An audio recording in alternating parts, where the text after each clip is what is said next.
Hello and welcome to Conversations with the Voice of Reason. I am your host, Benjamin Boyce, and today's conversant is Benjamin Bo Dade. He writes and does podcasts for thelotuseaters.com, which is Sargon of Akkad, aka Carl Benjamin's platform or boarding school in the sky, and he does a lot of stuff focusing on history. He's a really big history aficionado or enthusiast or history nerd.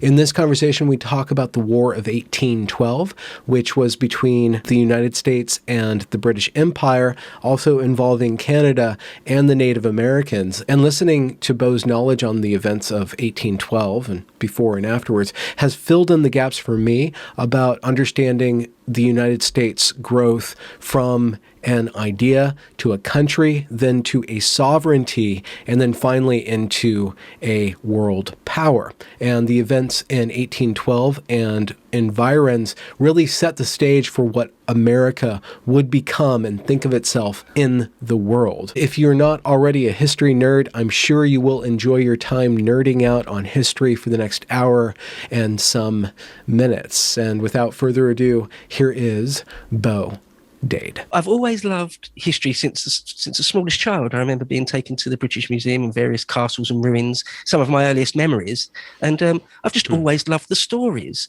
Yeah. One of the things is, especially for this story, the War of 1812, is that it's not really glorious for either America or Britain. It's actually quite embarrassing for both parties. But I think it's funny you should mention the way we use it as a political tool for the present. One of the angles I wanted to sort of talk about, or maybe mention before we start, about the War of 1812 is that history doesn't always have to be fantastically serious. You can look back at it sort of with sort of a wry smile on your face, you know. I think if the British and the English and the Germans and the French are sort of maybe cousins, I feel like the Americans and the British are really brothers.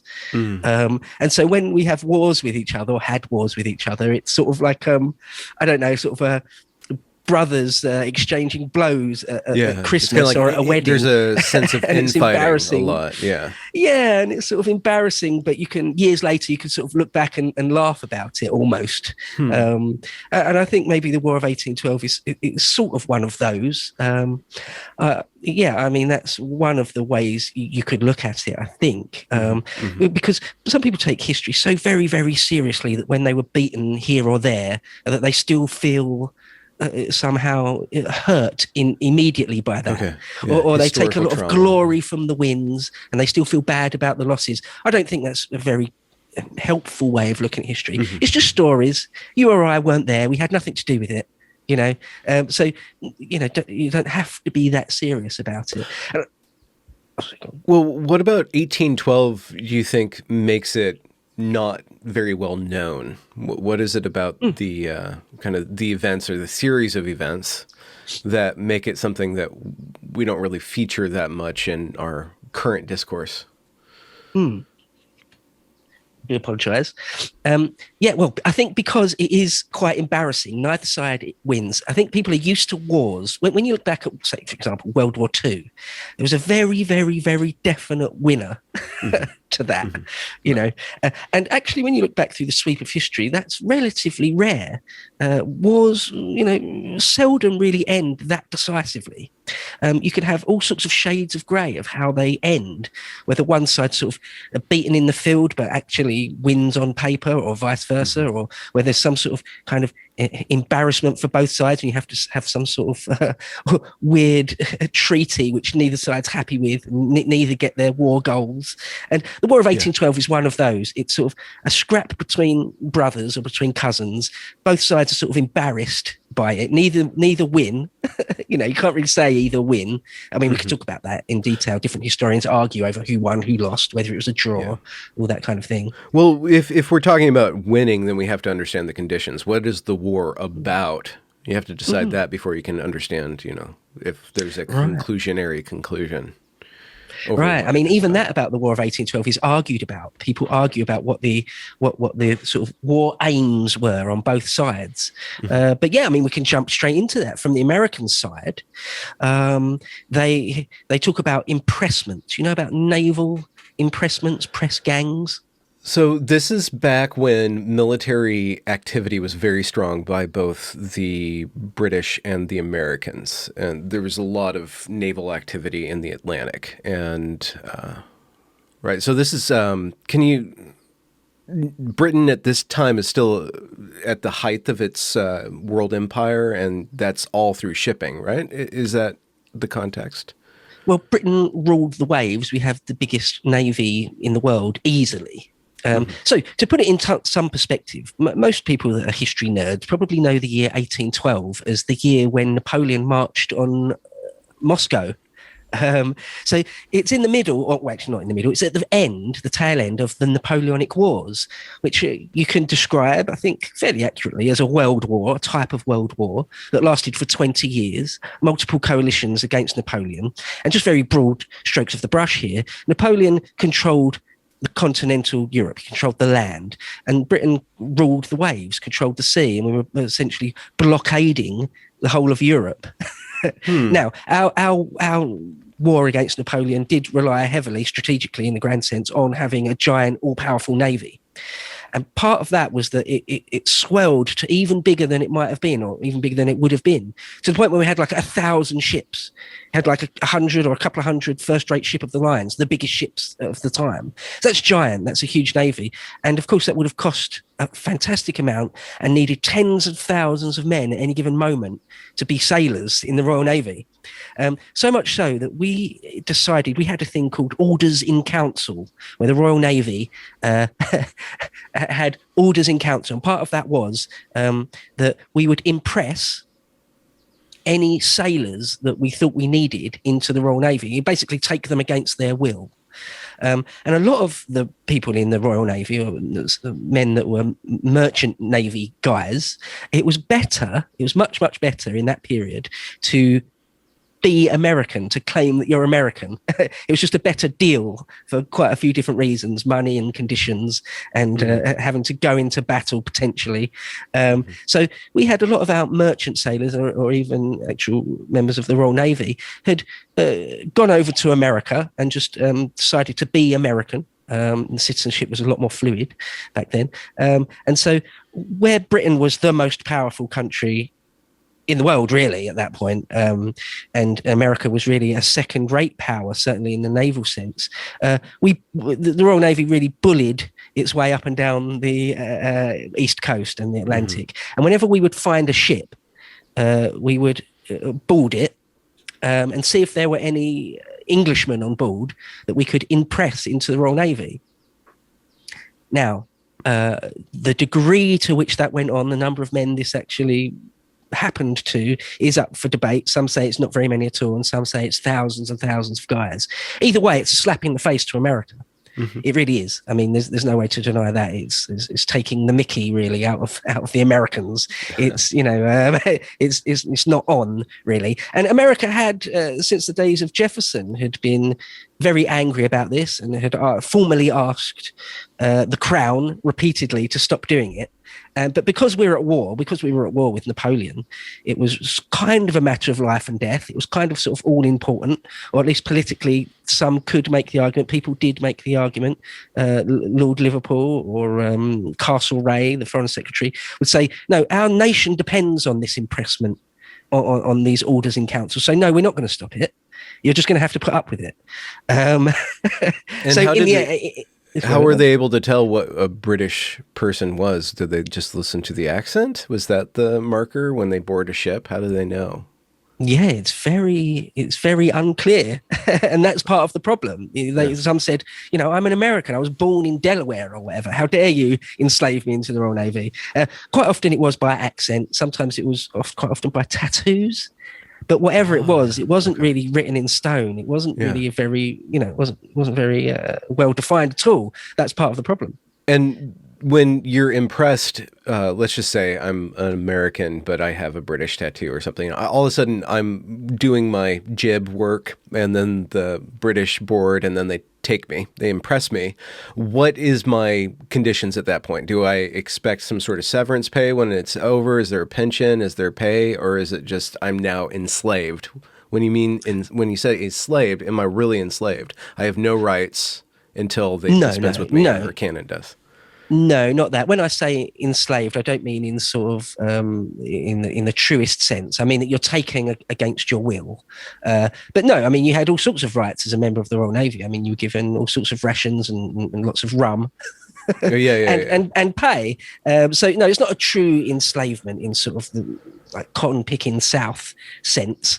Of course, all through the ages, there's all sorts of degrees of severity of enslavement. I mean, in ancient Rome, for example, slavery was quite different to the American South. I mean, you could be emancipated. Freedmen, people that had been freed from being a slave, could quite often go on to have gigantic fortunes or estates. So there's all sorts of different types of slavery throughout the ages. But the Orders in Council was one of the things that sort of formally, James Madison, the president at the time, who's a very small, introverted, intellectual man. I'm a big fan of him, actually, not really a strong George Washington type. He had decided that because America did declare war on Britain in 1812, that it wasn't the other way around. They declared war. They said, we've had enough of this. And you can only imagine that at the time, it's somewhere between very ballsy and completely insane. Really? On paper. Well, because of the asymmetry of power. Absolutely, yeah. The 13 states, or rather 15 states, as it was at the time, 15 colonies at the time. On paper, it was not going to be any kind of contest. But yeah, they did declare war because there was a very, very strong hawkish faction in Congress at the time. In 1810, there was a new Congress, and there was a new sort of wave of politicians that hadn't been in Congress before, hadn't really known the Revolutionary War. Younger guys hadn't really known war, and they were very hawkish. And they convinced James Madison to sort of suggest war to the Congress. Or he had a letter. A war letter, literally, I think that's what it's called. Oh, a war message. Madison reads his war message to Congress and ends it by basically saying, Congress may wish to consider what to do next. In other words, let's go to war. And he won the vote on that. It apparently was relatively close, but he won the vote on that. So America declares war on Great Britain. Now, Britain is at a very, very low ebb. I mean, a very low ebb. Napoleon in that year is far from defeated. We know that quite soon the Grand Armée is turned back from Moscow, and that's the beginning of the end for him. But in the spring of summer of 1812, Britain's in quite a tough spot. Napoleon's still riding high. Our Prime Minister, Spencer Perceval, had just been assassinated. Just been murdered. So we were at a relatively low ebb. And some have said, some in Britain at the time viewed it that America was stabbing us in the back to some degree. There's an element of that to it, that they realised that they could maybe take advantage of our weak position. Because there's a bit more going on, actually. There is the sort of global strategic position to think about. I mean, we say it's a war between Britain and America, but it's much more complicated than that. It's really more like a four-way war. The Canadians are a big part of this, huge part. In fact, they're the only faction, if you like, the only nation that, they weren't entirely their own nation at that point, but they're the only ones that come out of this not really embarrassed or humiliated or defeated. If there's anyone that actually remembers the War of 1812 fondly, it's the Canadians. But then there's also... Oh, sorry, go on. The Canadians, they're still subjects to the crown, but they have some measure of autonomy. Absolutely, that's exactly right. Are they looking Upper and Lower Canada? And is the Canadian-U.S. relation in a good place at that point, or is it kind of touchy? Nope. No. America, the United States always had designs on Canada. They always wanted Canada. In fact, just a few years before, Jefferson had famously said so famously that I can't recall it off the top of my head. Jefferson had said that to successfully invade and annex Canada, the British colonies of Upper and Lower Canada, would be, quote, a mere matter of marching. Okay. That's a fairly famous quote of Jefferson. In other words, it would be a cakewalk. It'd be a pushover. All we have to do is actually just march up there, and that's the end of that. Okay. Well, the War of 1812 proves that particular statement to be completely wrong. Okay. But we'll get into it in a bit. Another one of the big ones is the Native Americans, largely under more of a federation of different tribes, certainly in the north, in the Canadian theatre, under Tecumseh. Do you know much about the life and career of Tecumseh as an American? No, is that not sort of taught in your schools when you were a child or anything? Unfortunately, no. No. Okay. Well, anyway, we'll get into him a bit as we go Please. on. But there's also, as I say, there's the French and the Spanish are also involved. I mean, Florida is a Spanish holding at this point still, and the French, as you can imagine, it's just a world war. They're still involved. So the Louisiana Purchase is an important part of this that sometimes gets skated over. In the age of Jefferson, which is only one president before Madison, he had famously bought a fantastically large amount of land, the Louisiana Purchase. If you look at it on a map, it's ridiculous. Millions and millions and millions of square miles. Square miles, would it be? No, it couldn't be. Yeah, it can be miles or meters, whatever you want. It's just a gigantic swathe, like almost a third or a quarter of the middle of America. That belonged to Spain. And when Napoleon took over Spain, invaded Portugal and Spain, he took it, and then he realized that he couldn't hold it. And rather than let the British just walk in, he calculated that it'd be better to sell it to Jefferson. Okay. So in a relatively short space of time, if you lived out there, you went from being a Spanish subject to a French citizen to a US citizen very quickly. So it's a funny, very interesting period or bit of the history there, the Louisiana Purchase. And from the British point of view, that's not on. That wasn't really fair. That wasn't Napoleon's to sell in the first place. Britain apparently looked at it as though that was land that was theirs to move into at some point. And Jefferson bought stolen goods, Yeah. Okay. So it's a big part of the sort of British side to try and nullify that or take that back in many ways. Well, I'm just looking at the map in my head. You have, in order for Britain to rule that, they have to go around the Americas then. How would they possibly be able to do that and then swallow the rest of that continent? There's no... Well, when you look at the map in 1812, you're not very far. The United States hasn't stretched that far west, has it? Yeah. I mean, when's the Lewis and Clark mission? Well, regardless of that, people had sort of barely really gone out to California. Not very many people had gone out to the West Coast yet.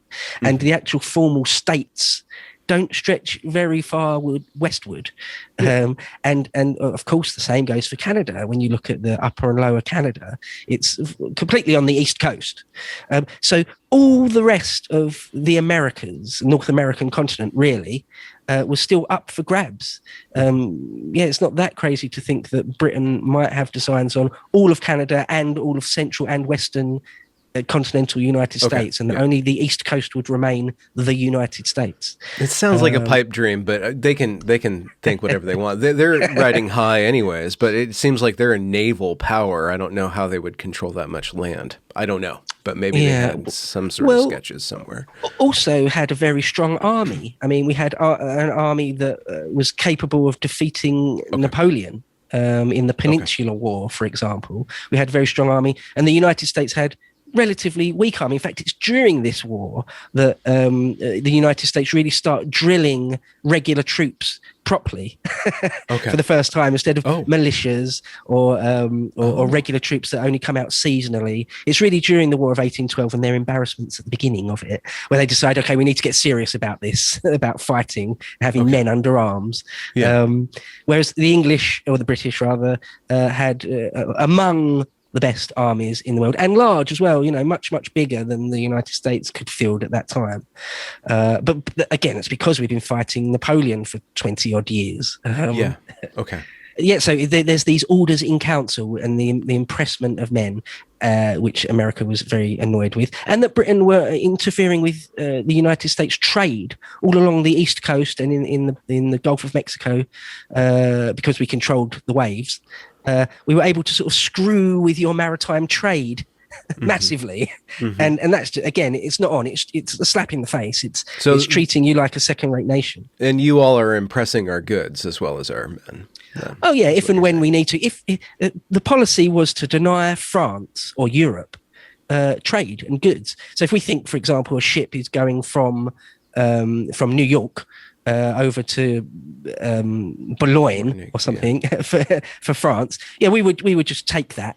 Part of the orders in council, I mean, I've got it here. The wording is very antiquated, difficult to understand, difficult to read, let alone understand. I can read it real quick. It says, it is hereby ordered that no vessel shall be permitted to trade from one port to another, both which ports shall belong to or be in the possession of France or her allies, or shall be so far under their control as that British vessels may not freely trade. It goes on and on and on, but it basically says that we could do more or less whatever we want on the seas, which just isn't fair. It's just not fair. Being British, it is worth pointing out when I'm not completely partisan. And before the War of 1812, there were incidents which sort of led up to it. I mean, one of the more important, one of the more famous ones, perhaps, is there's one of the more famous ships, one of the more famous U.S. frigates, heavy frigates, was the USS Chesapeake.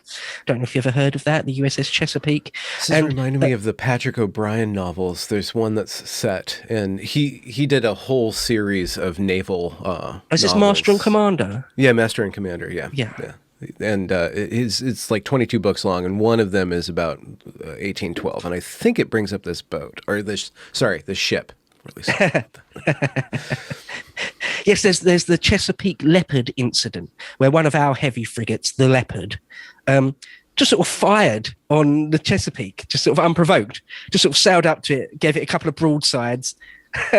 And this is in like 1807, so a fair few years before, but it's one of the more famous instances where it's just whichever angle you want to look at it, it's just unfair. We boarded the Chesapeake and took, I think, only 4 guys, abducted 4 guys, impressed 4 guys from there into the Royal Navy. But it was one of those incidents that James Madison, or in a couple of years' time, and the hawkish faction would point to that and say, we can't have that anymore.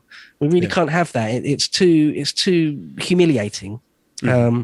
So France is going around and bullying all of Europe, including Britain, and then Britain is kind of standing up against Napoleon. So they think that they're fighting the bully, but Britain's also bullying America. Then that's kind of what's going on. Everybody's just kind of exerting their power.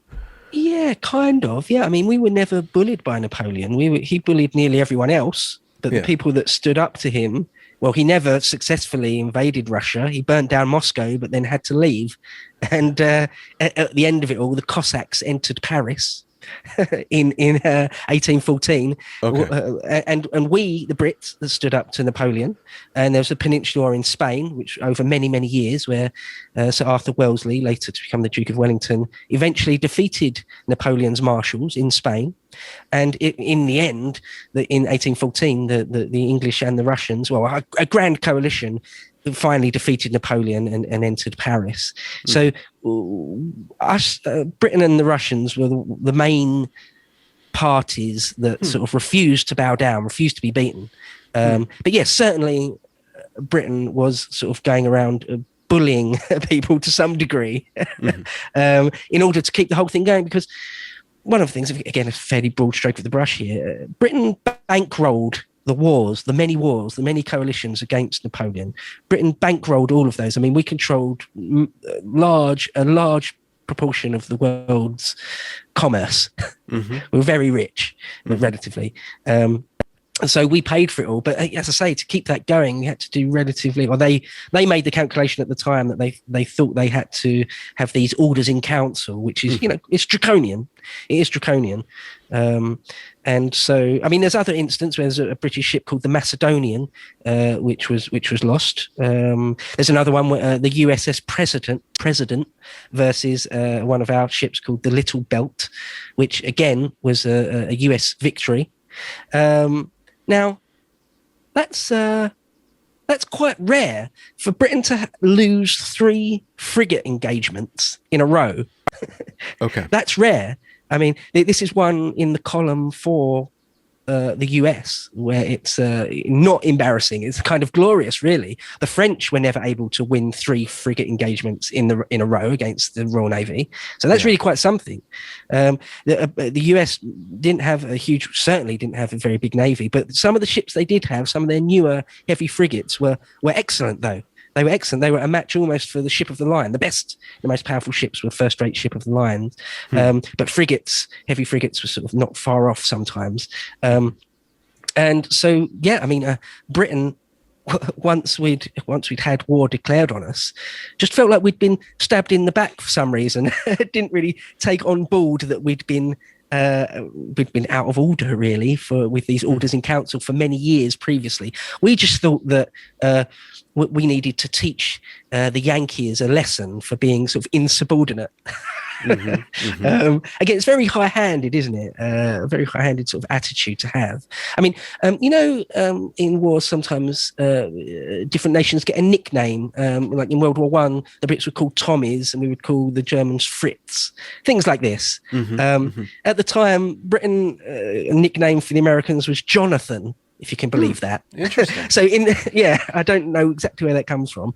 But at the time, in the papers in London, the line was very much that we need to teach Jonathan a lesson. In fact, there is quotes of people saying we should give Jonathan a bloody good drubbing. We should smack their bottom like a naughty child, or drub them like a naughty spaniel to get them back in line. That was sort of how a lot of people in Britain thought about it. And of course, there's quite a lot of hubris there when you know how it all ends. It's quite a lot of hubris there. It wasn't as simple as that, or nowhere near. But that's sort of what we're dealing with. I mean, it was a tough call, a strong call, really, from James Madison, who's a very small man, physically small, very quiet, apparently, quite introverted, really into his books, very intellectual. In fact, it's him and Jefferson who are sort of considered the main architects of the Constitution. So these are very cerebral guys. Madison's sort of quite a cerebral person. He's not like a Washington or an Alexander or Hannibal or whatever. He's not really a martial leader. And yet, just due to politics, that is, his wife, Dolly Madison, was much more extroverted and much more gung-ho about all these things. Could we just sketch how Madison ends up in the presidency? Sure. I mean, he's one of the leading lights. He like I say, he's been around since the Revolutionary War, the War of Independence, rather. That's what you guys call it, right? The War of Independence. We call it the Revolutionary War. It's the same thing. So he's sort of a big player. He's always been around. So he's sort of has always been one of the leading lights. It was sort of not quite his turn. That's quite glib to say that. But there was something about that kind of succession of the founding fathers, kind of. Yeah, absolutely. After George Washington, the General Washington, after his terms ended, you've got John Adams, who again is one of the key players in it all, and then Jefferson, who I would argue, I think a lot of people might argue, is you say leading lights of the founding fathers. For me, Jefferson is right up there with the most important. His political writings are among the most important. Although it was a collaborative work, I think the Declaration of Independence and the Constitution and all that sort of thing, without Jefferson, things would have looked very, very different. And Madison was just, part of that clique, part of that cabal. Cabal is probably an unfair word. But so, yeah, he was always, if he wanted that highest office, they called it, what did they call it? Like sort of the top magistrate or the senior magistrate. He was always, if he wanted to go for it, it could have been his. In other words, he had a lot of gravitas, a fantastic amount of gravitas, really. And so, yeah, when he gets in, that is what he decides to do. They've had enough of impressment. They've had enough of their trade being strangled. And also, one of the other main reasons for war, as far as the Americans are concerned, is that the British, as part of our general stratagem to screw with Jonathan, was to incite the Indian tribes, the Native American Indian tribes, to just be, to not behave themselves really on the frontiers. And you can imagine that Congress or the leading politicians of the day, again, just view that as it's not cricket really. Like it's just really, it's not fair. It's not right that they should be doing that as far as the people in the United States are concerned. So they've got multiple reasons why they would want to, check Britain in some ways. And so, yeah, that's sort of what the main reasons. So, yeah, once it kicks off, we get straight into the Canadian stories because once it kicks off in 1812, like I say, it's a little bit of a stab in the back to some degree, a little bit of a preemptive war. Britain didn't really see it coming. And we're right in the middle, we're right near the end, but still heavily embroiled within the Napoleonic Wars in Europe. So we can't just send tens of thousands of guys over there right away. So in other words, when America declared war in 1812, they've got sort of that first summer almost free to do as they please. And what they decide to do, because it's been there, it's been sort of on their strategic map for quite a while, is to invade Canada. So that's what they do. They put together a large body of men and have a three-pronged attack into Canada. So, I mean, you're frowning here, which is interesting because I do think a lot of Americans don't know that or aren't aware of that. I think a lot of Canadians do know about it, are aware, and I think most Americans don't. All this sort of thing is just new. It'd be new to them. Is that fair to say, do you think? Yeah, I'm terribly underread in American history, which I should be more embarrassed about, but I'm only going to be so embarrassed about because I am American after all. So we march in there, and Canada, which is semi-autonomous, but still a liege to the crown. There's probably a better word for that, but what do? They're like, what the heck are you doing, Yanks? Or maybe they have some sort of weird name for us, like Timmy or something. I don't know. Well, yeah. So, I mean, Canada there is no actual Canada, actually, as a sovereign state as it is today. But it is it does have its autonomy to some degree. I mean, there's Sir George Provost, or Provo, however you want to pronounce that, is the British governor of one of the Canadas. There's two provinces or two colonies there, Upper and Lower Canada. And though they belong to the crown, I mean, they still do now. The Queen Elizabeth, Her Majesty, is still the head of state of Canada to this day, isn't she? So, you still have the royal mounties, and the Queen is on their money and things. But then it was, they were two colonies really of Upper and Lower Canada. But they had their autonomy to some degree. They had their own identity. In fact, lots of historians say that it's this War of 1812 which forges a Canadian identity in a more real sense, in a lot more real sense. But Britain had kicked the French out, well, not entirely, obviously, but had won decisively some big battles in Canada against the French, taking Quebec, Captain Wolfe, and the 7 Years' War. And there's lots and lots of stories, perhaps for another day. But yeah, it belonged to Britain basically, but the Canadians had their own identity. And America had always coveted that land. This idea of a manifest destiny, that it's the United States' destiny to control all of continental America all the way to the West Coast. Well, back then, that included Canada, all the way up to the North Pole, all of it. They thought inevitably this will be our land. And so part of that at that time was that let's invade Canada. And so they do. It's quite a concerted, well, it's very concerted effort. They have at first 3 prongs of attack. At Detroit, across the border at Detroit, and one at sort of Niagara, at the Niagara Falls, and a third one even further north up by the St. Lawrence River into sort of towards Montreal. And to cut the story ever so slightly short, all 3 fail ignominiously. Right. Now you can imagine what a boon that is for Canadians. What an absolute win that is as far as Canadians are concerned. You know, the Americans, the Yankees thought that it was a mere matter of marching, remember Jefferson said. And in fact, the Canadians, stroke Brits, stroke Native American Indians, turned them back. And actually, in this first year of 1812, turned them back with relative ease. I say relative, I mean, it's not as simple as that. Well, the first one, Fort Detroit, because it's not really a full city like Detroit is today. It was Fort Detroit. They invaded across there, a general Hull. Well, the Brits, the Canadians saw it coming and counterattacked him, and he completely lost his nerve and ended up surrendering Fort Detroit without a shot fired.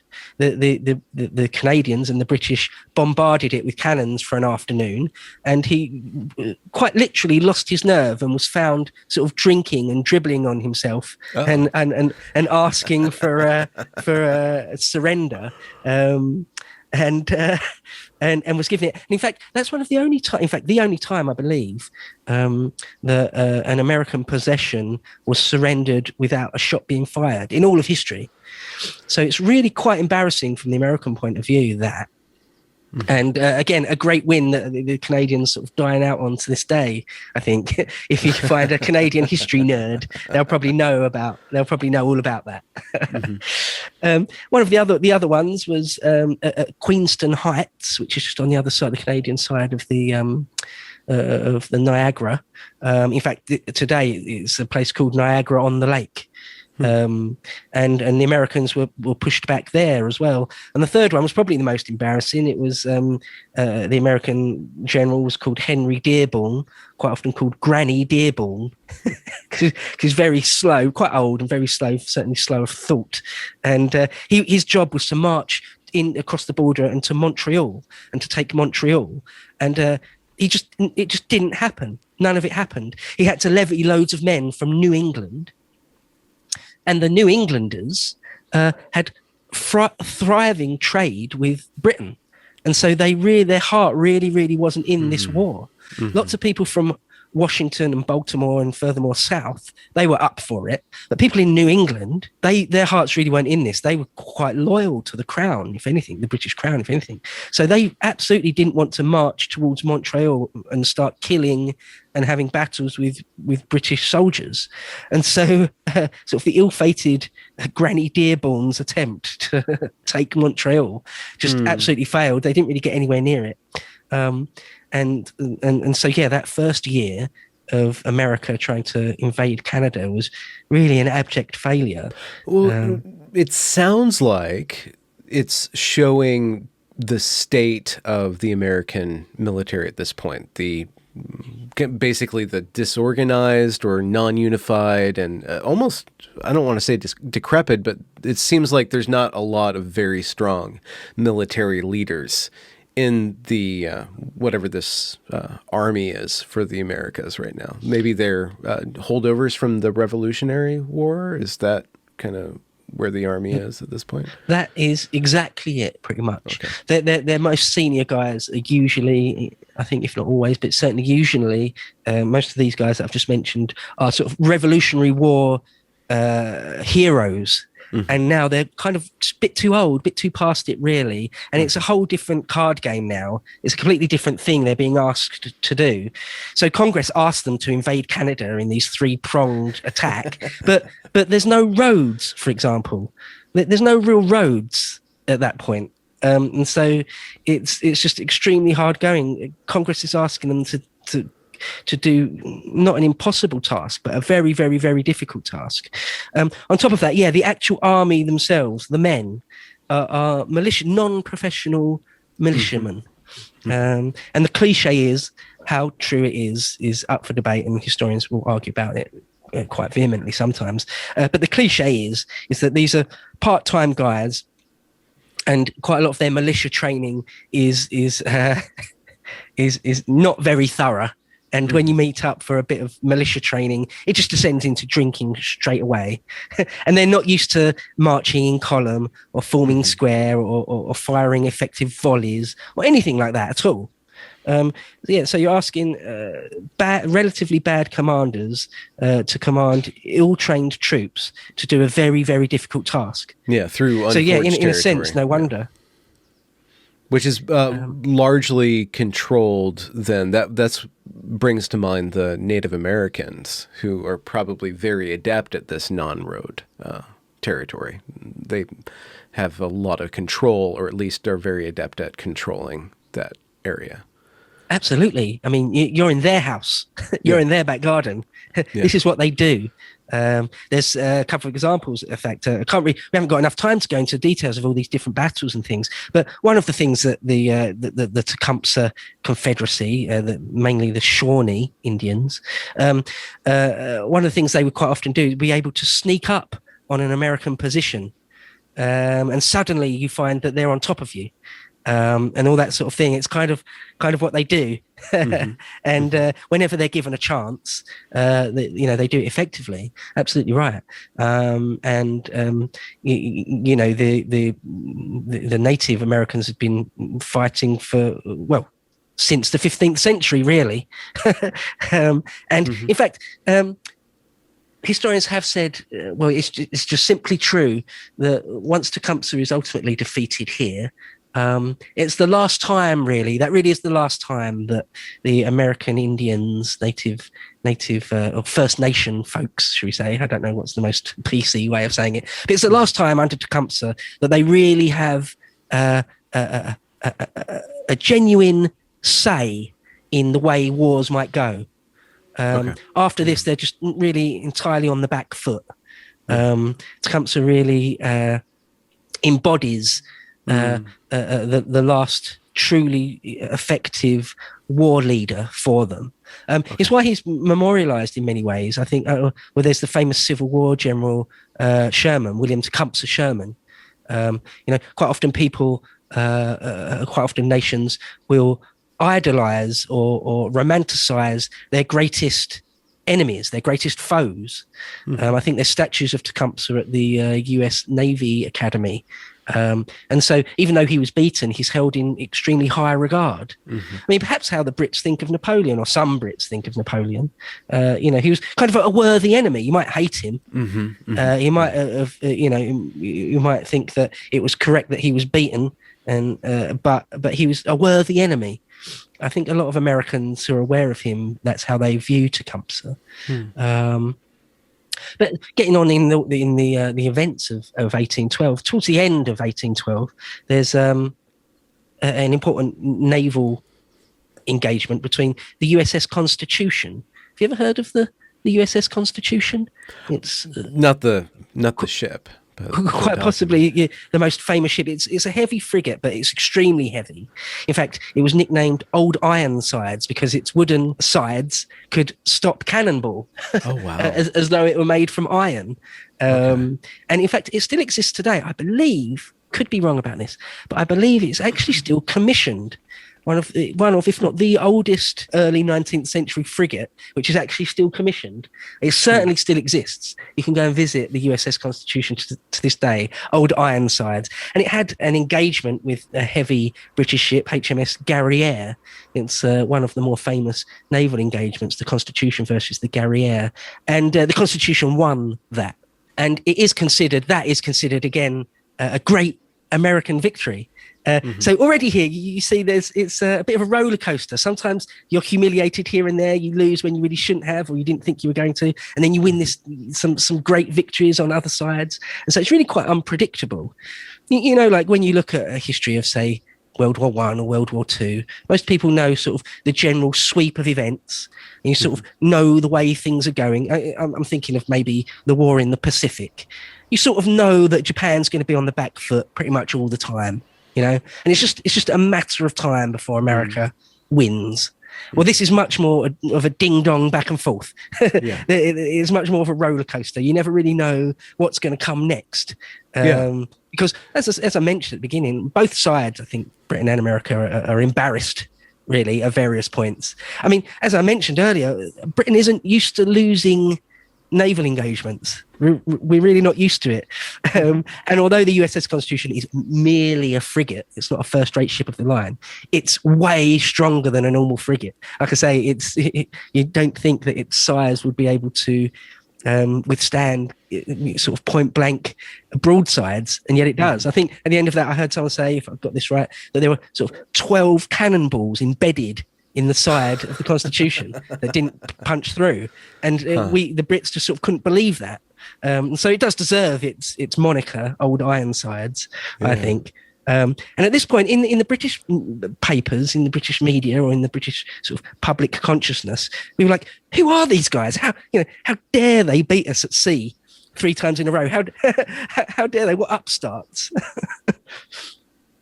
So there's that. But as I mentioned before, the Navy, once we're able to get really engage big parts of our Navy, it's kind of going to be tough for America, because I think you guys had something in the order, depending on exactly when you want to count it and what ships you count, they had something in the order of 18 or 22 heavy frigates, heavy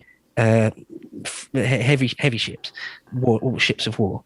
And we had like a couple of hundred, or again, depends on how you want to count it. I mean, our Navy was more like 1,000 ships. So it was, as soon as we could get over there with any sort of numbers, it was going to be tough for the United States. And yeah, because the war with Napoleon is still going on, our political leadership, Spencer Perceval, well, no, he's assassinated in Lord Liverpool. It's sort of a secondary theatre of war. It's still Europe is still the most important thing. So Britain isn't able to send over a giant expeditionary force until 1814. So although it's called the War of 1812, a lot goes down, really all the decisive actions go down in the year 1814. So it's probably not the most apt name to call it the War of 1812. I mean, we can carry on with the narrative if you like, or if you've got any sort of questions. But Britain's also concerned with Europe, but they also have holdings in the Indian Ocean and the Pacific too. Britain's a worldwide empire, and and they're going around to Africa to get all that tea and spices up there. So Britain's got concerns all over the place. Absolutely. And an empire where the sun never sets. Yeah, exactly. And there are, I'm sure that they're mostly concerned militarily with France and Europe, but they also have a lot of holdings all over the place. So they are stretched. Probably not thin, but they are stretched, certainly. Absolutely. No, that's absolutely the case. And it was quite a few years before this, but it was a real threat that Napoleon could invade Britain. In fact, he did assemble a big force to do exactly that. It's quite a few years before. This is before the Battle of Trafalgar, which is like 1805. So it's quite a few years before this. But it's not completely inconceivable that at some point Napoleon could, or he certainly had designs on invading Britain, actually, our island. So it's not a massive stretch to see it as a sort of him as an existential threat, even in the year 1812. Even by then, it was like we sort of do need to be extremely vigilant. We do need to do everything in our power here to thwart Napoleon on every possible level. Of course, his navy had been at the Battle of the Nile and Copenhagen, and then finally in Trafalgar in 1805, had been more or less completely destroyed. But yeah, it was absolutely vitally important, just from a strategic point of view, that Britain remained utterly dominant on the seas. So yeah, that's absolutely the case. But yeah, so even though Jonathan has sort of stabbed us in the back and had tried to invade Canada while we were at a very, very low ebb, we couldn't just do something about it immediately, really. So our forces in Upper Canada and Lower Canada were sort of left to do as best they could with what they had. It's kind of glorious from a Canadian point of view that they were able to repel the Americans in that first year. But in 1813, sort of the years roll round, and the US tried to take Detroit again. Bounce across the border at Detroit into Canada, and that fails again. They're repulsed, and in fact, repulsed all the way down to the River Raisin, which is quite a lot further south than Detroit. And the Indians massacred quite a lot of people at the River Raisin. And apparently it was a sort of famous war cry after that to remember the River Raisin. Remember how the Indians massacred us at the Raisin. So that's sort of, again, if you're a real history nerd, that's probably something some people might know from this period. But by now, even though Britain couldn't really put together a massive flotilla or expeditionary force to invade continental United States, we did just start blockading the whole of the eastern seaboard, really, from Delaware down to Florida. Just we did blockade the whole eastern seaboard, and that does begin to maybe cripple is an overstatement, but it does begin to hurt the American economy quite quickly. And within a year or within 18 months or so, it's really quite serious, quite seriously crippling the economy. And Mr. Madison's war became quite unpopular quite quickly. And as I say, it was never popular in New England. The sort of popular opinion becomes part of it. But the Chesapeake comes back into the story in 1813. The USS Chesapeake I mentioned earlier. It ends up having an engagement with one of our ships, HMS Shannon, and the captain of the Shannon was one of these taskmasters who was obsessed with drilling his men in delivering broadsides. Obsessed, like constantly drilled them to be very, very efficient and very, very good at gunnery. And so when the Shannon and the Chesapeake face off, the Chesapeake is defeated, to put it mildly. It's absolutely annihilated, more or less. And there's kind of a famous episode from that, where the captain of the Chesapeake, Captain James Lawrence, was supposed to shout, or he did shout, "Don't give up the ship." That's the quote. "Don't give up the ship," because that became a rallying cry for the Americans going forward. Again, if you're interested in US naval history, that would certainly be something people would know about. Don't give up the ship. He died moments later. He was killed moments later, and the ship was given up within about 11 minutes of Captain Lawrence famously crying, "Don't give up the ship." But nevertheless, it was, it's a symbolic thing.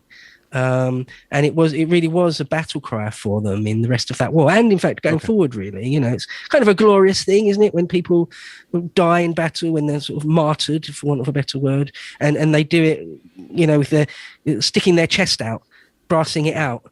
There's something glorious about that, I think. Most people think. So there's another couple of defeats for the Americans there, but they have, if we want to put one in the column of American victories, there was in Lake Erie, because you got the Great Lakes over there. Do you know American geography, the sort of the Great Lake I know that region?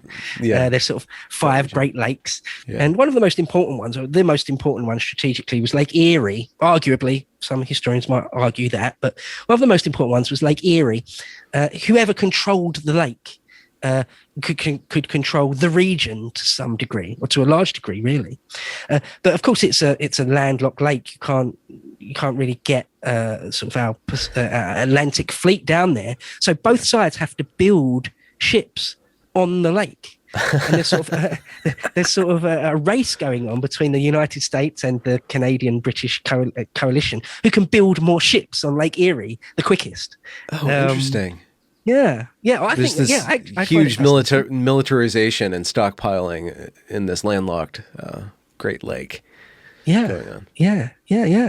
And well, the Americans actually get a really important victory actually on Lake Erie in 1813. A kind of famous guy, Commodore Oliver Hazard Perry, wins some important engagements on Lake Erie, and it kind of, yeah, it's not exactly the beginning of the end. It doesn't exactly put the whole Great Lake region into the hands of the United States, but it's very important. I wouldn't call it absolutely decisive, but it's extremely important. It sort of sets the tone. It sort of gives all the impetus to the United States in that theatre. There's three great theatres, historians say. There's the Great Lake Theatre, there's sort of the Eastern Seaboard, and then there's sort of the Gulf of Mexico, which comes into it much more. I mean, there's a big battle at New Orleans, for example. One of the things I wanted to say, just broadly, is I think that, well, it's true to say that even though the numbers involved of actual combatants and deaths are relatively small, the theatres involved are gigantic. In one way, it's the opposite of the Western Front in World War One, where the numbers involved are gigantic, but the battlefields are very small. The entire war there is really quite confined and small, whereas the War of 1812 is the opposite. The numbers are pretty small, but it takes place over a vast, well, from Canada, from sort of Montreal and the St. Lawrence River, all the way down to sort of Pensacola and New Orleans, which is just vast, isn't it? It's absolutely vast. So that's really something to mention. Well, this particular war is establishing a lot of identities. It's establishing how America is going to be going forward, and then it's establishing how Canada is going to be going forward, and then it's also kind of drawing a line, maybe in a sense, with what Britain can expect in the future of the Americas. That is absolutely true, yes. I think nearly all historians would absolutely agree that although the numbers are small, really relatively small, I think, 10, 20,000 casualties total, something in that order, it sets the tone for generations. Well, it sets the tone until today in some ways. Yeah, the identity of the United States is forged in many ways. They go from an undeniably a second-rate naval power to not that. They go from being a country which is really in the shadow of Europe in all sorts of ways. Florida still belongs to Spain, for example. They've only just bought most of the Midwest off of France. They go from sort of that kind of identity, that territory, to just being the United States as we know it today, with its manifest destiny, and that it's not in anyone's shadow anymore. I think the War of 1812 marks that. Yeah. So absolutely. With the Declaration of Independence and the founding of our country, that started the identity, but this passage through 1812 really congeals America as taking itself seriously as a power, as something with standing in the world, and kind of concretizes that identity, and then establishes what we're going to do with the rest of America, the Americas. Yeah, no, absolutely the case. And I think also, what it does, as I say, at the beginning, where you sort of kind of humiliatingly turned back thrice on the Canadian border, and after that, you start taking the drilling of men and having a professional army a lot more seriously. That never stopped. No. That never stopped. And I mean, well, obviously today there's a lot has obviously happened in intervening years, the world wars, obviously. But it's been a busy America, couple centuries. Yeah, absolutely. But of course, today America, the US Navy is absolutely dominant, isn't it? Absolutely. When you look at Wikipedia, you look at the numbers of aircraft carriers and all sorts of things. Well, ever since World War II, or maybe a little bit before, the United States Navy is no one can come close to it. Absolutely, it's just completely dominant. And I think maybe the first seeds, the first kernels of that is in the War of 1812, when they realised, we really do need to take seriously having some extremely heavy frigates, something that isn't going to be an embarrassment, something where we're not just going to be rolled over, Yeah, and I think also, I think of the War of 1812, there's quite a few figures, quite a few individual men who come out of it that go on to be important. I mean, a couple of presidents, Andrew Jackson, William Henry Harrison, both go on to be president. They're very important figures in the War of 1812 in different ways. I mean, Henry William Harrison, sort of up more north, taking on Tecumseh. There's sort of kind of a famous meeting where it's kind of been eulogized on both sides between Tecumseh and Harrison. Both sort of, they didn't see eye to eye. I mean, Andrew Jackson, like Harrison, is thought of as not thought of well in terms of how they treated the natives, but they were men of their time. Anyway, that's a whole different story. Andrew Jackson, a bit more south. He's down in sort of New Orleans way. Well, actually, William Henry Harrison comes into it. At this point, there's a place called Fort Meigs, however you want to pronounce it. And the British try, and this is up near Detroit, up in that sort of Great Lake Theatre, and where some American generals have sort of surrendered the year before ignominiously. Harrison is not going to let that happen. He's much more a man of steel. He's prepared to fight and die, and in fact repels the Brits at Fort Meigs. And I've heard one or two historians say that is sort of the beginning of the end for British-Canadian attempts to go into America. Okay. And, take American territory off of them. Henry William Harrison really puts an end to that. And as you may know, he goes on to become president. So he really forges his reputation in this war. Also in 1813, there's the Battle of the Thames, obviously a different River Thames to the one that runs through London. I think there's many River Thames in the world, many Londons in the world, and there's quite a few Londons in America, isn't there? But yeah, there's a Battle of the River Thames, where again that's a victory for the US, and they reclaimed Detroit. It was in the hands of the Canadians at that point. But it's at that point, it's around that time, around the Battle of the Thames, where Tecumseh is killed. The Brits and the Canadians decide it's a tactical time for a tactical retreat, and Tecumseh says, we can't. I've got nowhere to run to. I've got to live or die here. I've got nowhere else to go. This is my land.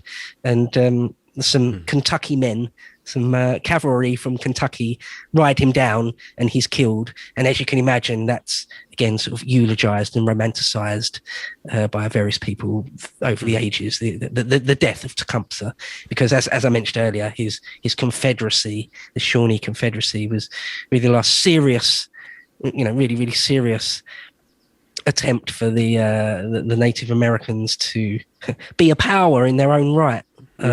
So the death of Tecumseh is sad, I suppose, depending on how you look at it, of course.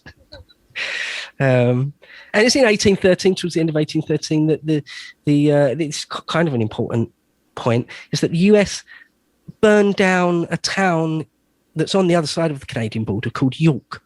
They burn York to the ground, and that town of York is to modern day Toronto. Oh, okay. Some people might not be aware that the US troops burnt Toronto to the ground in 1813, but they did. But that was one of the things where that was kind of, you don't really do that. You don't necessarily overstepping. Yeah, you don't really do it. You don't really burn the big towns or big cities that are full of freeborn Christians necessarily. That's a little bit beyond the pale. It's not really done, but they did it, and it's again that kind of sets the tone. When one side in a war does something that's a bit egregious, it sort of gives free rein for the other side to do the same sort of thing, doesn't it? And you get a sort of a one-upmanship of who can be more cruel and sadistic, and I wouldn't say it started there, certainly not, but it does set the tone for some things that happen going forward. There's a big battle, the Battle of the Horseshoe Bend. This is where one of the points where Andrew Jackson, who later becomes president, comes into it, because he won at that battle. The Battle of Horseshoe Bend, beating a lot of Native American Indians. They were called the Red Stick Confederacy, and with the victory at Horseshoe Bend, the United States is able to extort, maybe a bit strong, but are able to have a treaty which gives them a lot of land. I mean, something on the order of 23 million acres worth of land, basically most of Alabama, big parts of modern day Georgia, were just sort of all ceded to the United States after that one battle. So again, it's really quite an important one, really, for the founding of the United States as we know it. Yeah. You know, if that battle had gone differently, the sovereignty of America is forged in that. Sorry, not their birth, but, you know, it's just a part of the story, certainly a big part of the story of the United States as we know it today. You know, if that battle, the Battle of the Horseshoe Bend, had gone differently, you know, how different history might have been. You know, how, you know, it seems inevitable, doesn't it, that America were always going to, that the United States were always going to control all of continental North America. But, you know, if one thing here or there had gone differently, who knows? But, you know, I think the Battle of Horseshoe Bend is much more important than history often gives it credit for. You know, some of these things are almost lost to history.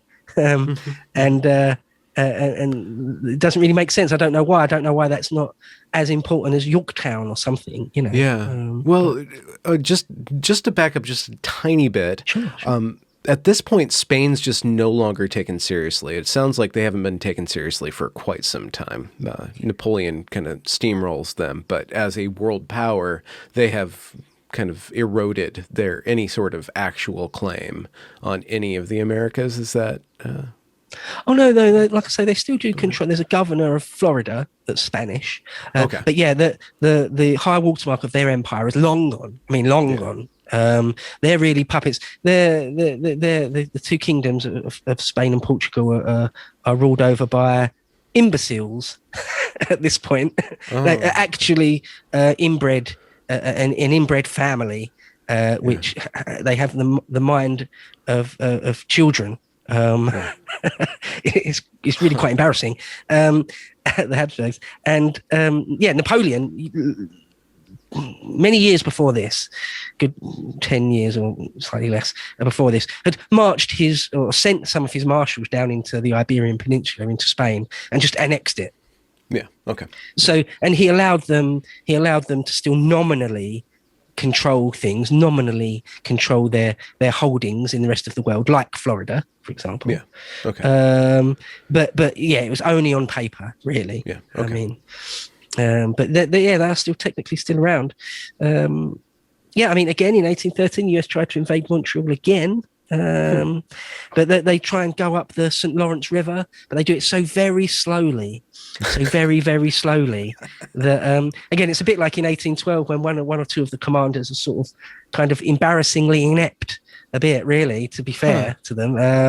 And so, yeah, their second attempt to, invade and take Montreal fails again, although they do win an important engagement on Lake Ontario, Sackett's Harbour. May have heard of Sackett's Harbour when the US win an important victory there. So it is a back and forth. It's not, and that's why I find it interesting when you look at it in detail. If you read or listen to an audiobook, it is, and you don't know what's coming. It is interesting because you genuinely don't know. Oh, who's going to win this one? I think it gives a bit more excitement to it.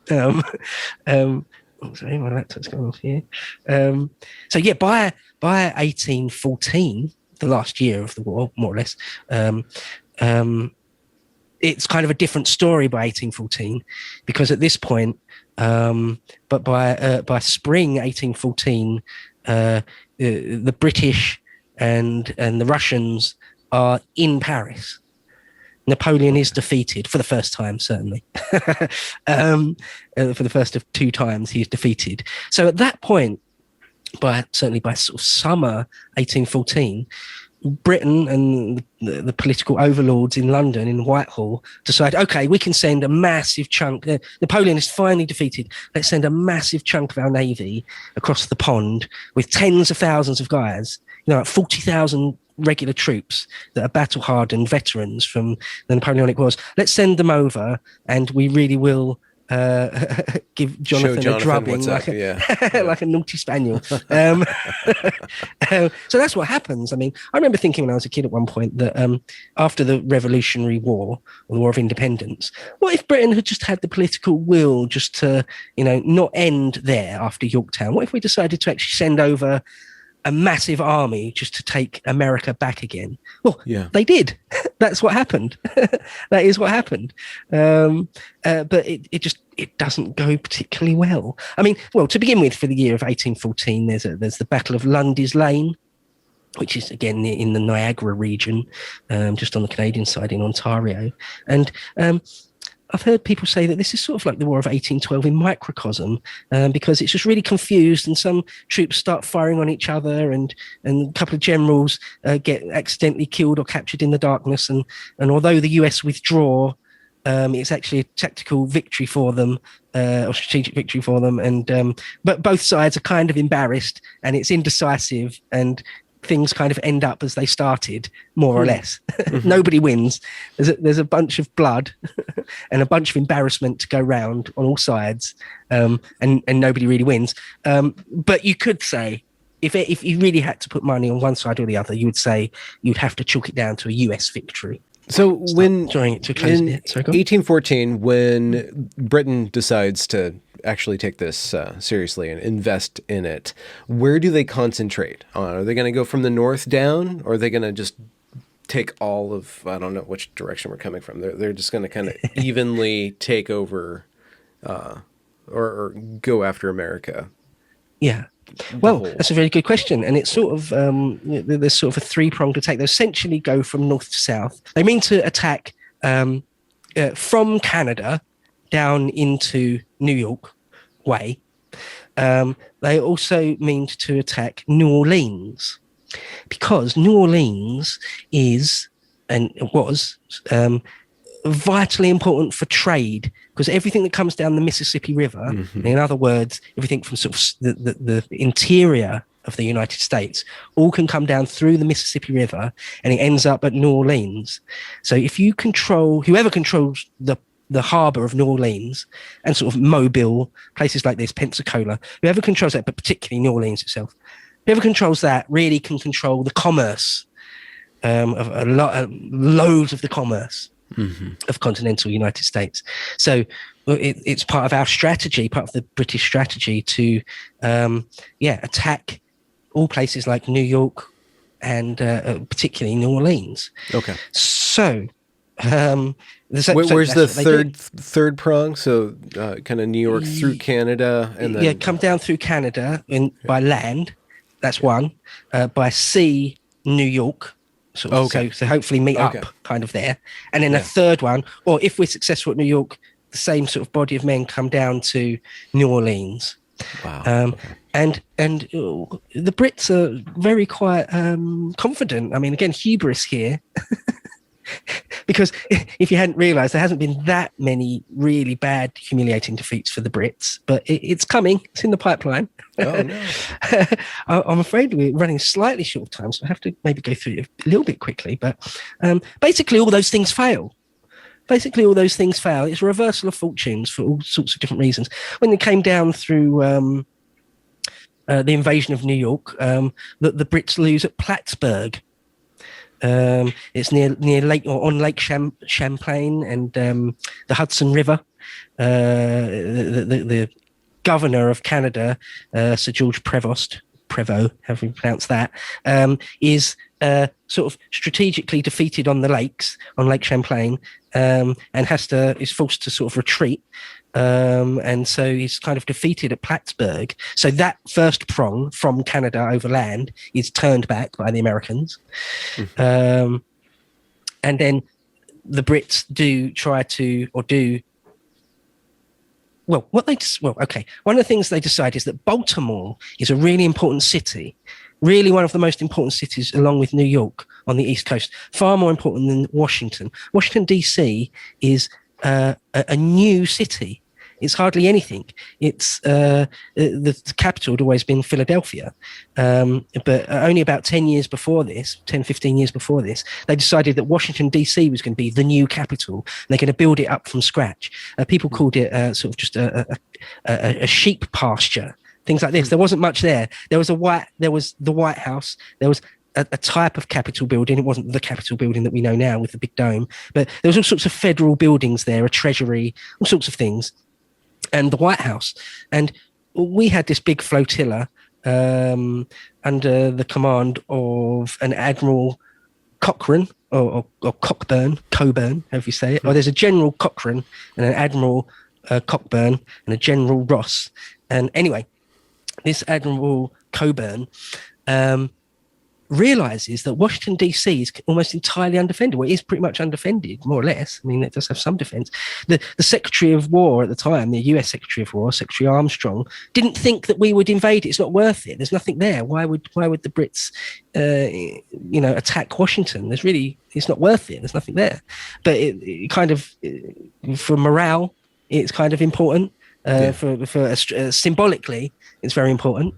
And so, yeah, they did just decide sort of on the hoof to attack Washington, D.C. It was never in the plan. They'd never planned to do it a year ahead of time or anything, but they realized that it's sort of undefended. And so they send in, there's like the British 85th Light Infantry, the 44th Regiment of Foot, land at Bladensburg, a place called Bladensburg near Washington, D.C. in the Chesapeake Bay. There's a thing called the Bladensburg Races, because the small amount of American troops that were there defending it ran away. I mean, you can't blame them. They were absolutely outnumbered and outgunned. But it has been called, quote, the greatest disgrace ever dealt to American arms, because the Brits marched on Washington, D.C. and burnt down the White House. Oh, okay. I don't know if this is new to any of our listeners. But the only time America's really been, Washington, D.C. has ever been attacked and destroyed like that, it was them. Yeah. And it was, America had set that bar when they burnt Toronto down. Exactly. That was the very next thing I was going to say. Yeah. It was like, okay, you did that. You burnt down Toronto in Canada, our Canada. So this is what you get. In kind of thing, I mean, Washington D.C. was quite small. I think there's only about 8,000 people live there, and the British troops left the next day. Some of the stories are that Dolly Madison refused to leave for quite a while. She's one of the last to flee. And one of the sort of famous anecdotes is there was a very large, full-scale portrait of Washington that she insisted was rescued from the White House before the British turned up. There's all sorts of these little anecdotes or stories that are eulogized over the years. Good old Dolly Madison refused to give in. But yeah, I mean, the White House in Washington was razed. And so, that's why I said at the beginning, it's kind of embarrassing. That's obviously a little bit embarrassing. Well, it's embarrassing for the Americans. It's embarrassing for the Brits as well. We're supposed to have a special relationship. We're supposed to be brothers or cousins or whatever. We're supposed to fight side by side. And yet we sort of did that. It's for subsequent history, it doesn't really look good. So does that change relations? That symbolic victory, or just complete annihilation at Washington? Does that cause Congress and the leadership of Americas to start rethinking things? Is that when? No, not really. No, because I mean, the British leave the very next day. They sort of, it's like a short, sharp sucker punch almost it's on some level. And so James Madison's back in the White House, or the charred remains of the White House, the next day. So it's like, this was a horrible, terrible blow. But it's not really. It doesn't really change war aims or anything like that. Okay. But one of the one of the reasons for going up Lake Champlain and in there is Chesapeake Bay, and is to really get Baltimore. Baltimore was a key. Lots and lots of commerce and industry was at Baltimore, and you really want to take Baltimore at all costs. In the British press, they were like, Baltimore's a doomed city. If we get over to the East Coast, you know what we're going to destroy first, if we can? Baltimore, because that's going to really cripple Jonathan. Okay. But in order to take Baltimore, first they had to get past a star fort, which was at a place called Fort St. Henry. Fort McHenry. Had to get past the star fort at Fort McHenry before you could really get on the road to Baltimore. And so the Brits bombard this Fort McHenry all day and all night, expecting to, sweep it aside relatively easily. But they're unable to. And it's surprising that in the morning, the flag's still there. The Star-Spangled Banner is still flying over Fort McHenry. It's quite surprising the sort of fortitude the Americans have there, or the will to survive, the will not to give up. Mm-hmm. And that is where the song, or originally the poem of the Star-Spangled Banner comes from. The bombs bursting in air. This is Fort McHenry, and the lyrics. So that's where that comes from. That the Brits were trying to get to Baltimore, and it never happened because Fort McHenry refused to give in, against the odds, heavily against the odds, being bombarded for hours on end by a massive war flotilla. I mean, it's quite something. Francis Scott Key. But one of our really important generals, the General Ross, was killed in and around this point, the Battle of North Point. He was killed. And it's one of those instances where when the commanding officer is killed, it really changes morale for the whole army, for the whole expedition, the whole campaign. Sort of the tenor of it is changed because this one commanding officer is killed. Just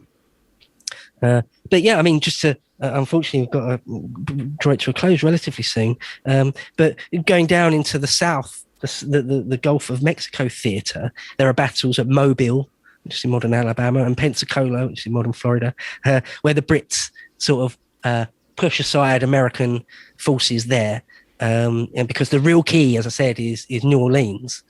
And it's at New Orleans where Andrew Jackson, famously becomes President Andrew Jackson, quite possibly because of this. His reputation is forged because they stop the Brits outside New Orleans, the Battle of New Orleans. Again, completely against the odds. This is a massive embarrassment for the Brits here. That should not have happened. We got like 60, we sent sort of 60 ships, 8,000 men under the command of Sir Edward Pakenham, who's was quite a famous, important commander. There's no way that the ragtag militia of New Orleans would be able to stop them, and they did. And again, this is something which is, I think, this sort of thing is what forges, is part of what forges the American character, I think.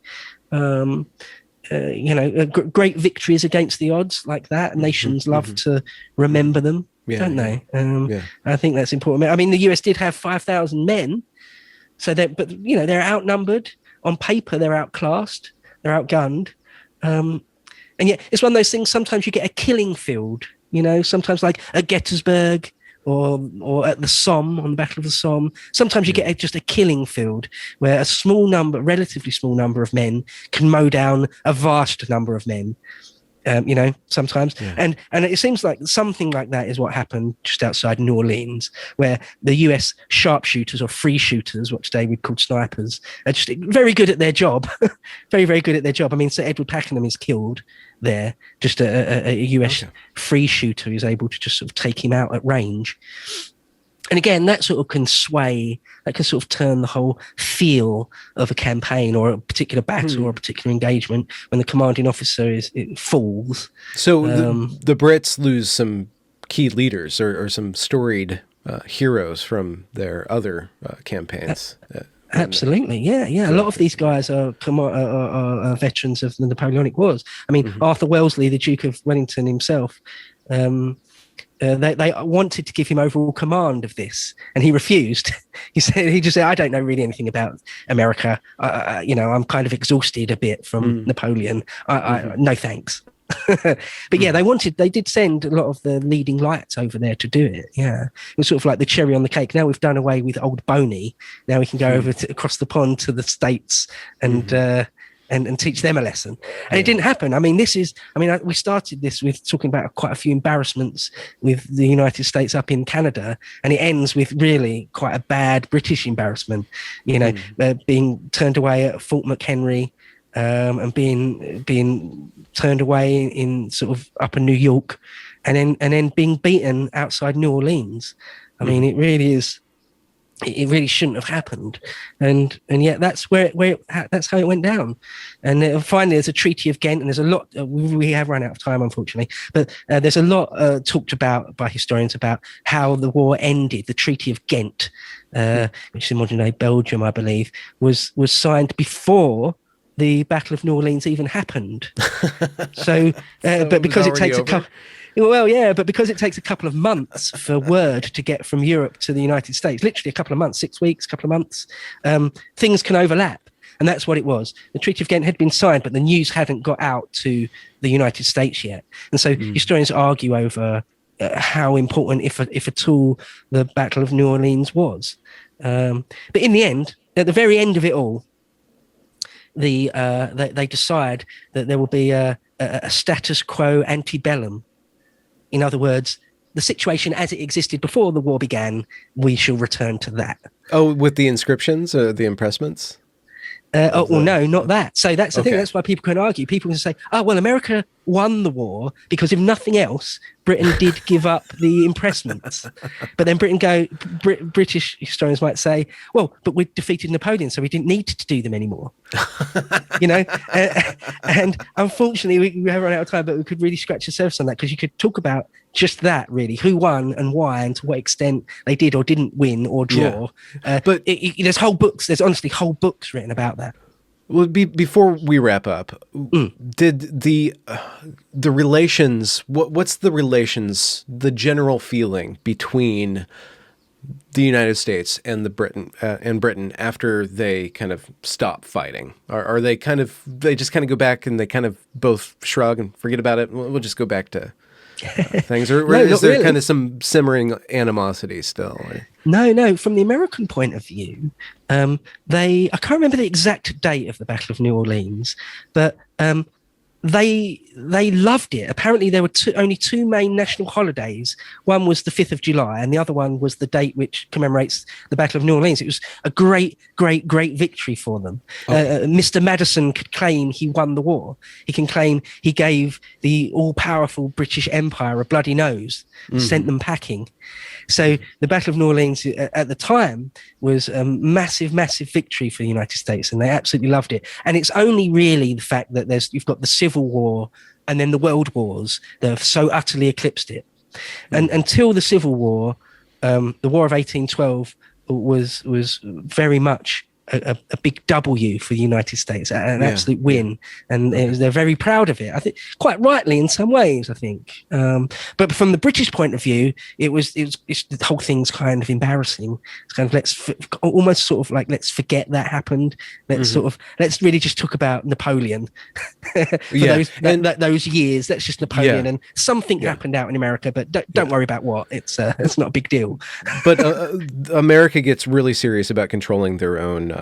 The Eastern Seaboard, and with their navy, and say, okay, we're no longer going to be in position where people can stop our trade and hobble us in that way. That's it. It's totally fair to say that America before and after the War of 1812 is really quite different in character, if nothing else. I think that's fair to say. This is glib, but they're taking themselves a lot more seriously. They know now. They know. They don't hope, but they know that they're a force to be reckoned with now. And no longer will they have their men abducted, enslaved, impressed, however you want to say it, by the Brits. No longer all sorts of things. No longer will they have their trade screwed with by the Brits. They'll have complete control over the Gulf. And then it also sets up the conditions for America to kind of take over the continental Europe from the Native Americans and say, okay, we have to take them seriously and take them out or whatever. Yeah. Benjamin, unfortunately, we do have to Yeah. bring it to an end here. There are Yeah. people that need to go home. So, Yeah. Thank you unfortunately, so I much could for your time. It drone was on great and to on. hang No, out. no, thank you. It's all great to talk to you. Hopefully, we can do it again sometime. Yeah. You've been very patient with me. No, not at all. I'm eating it up. This is so fun. Congratulations for reaching the end of the discussion. If you enjoyed it, do be sure to leave a review or a comment or a thumbs up or whatever you need to do to show that glorious algorithm that this is some good stuff. And do be sure to go and check that back catalog, as it is brimming full of fantastic conversations. Links to provide monetary support are down there in the description as well. Have a good night.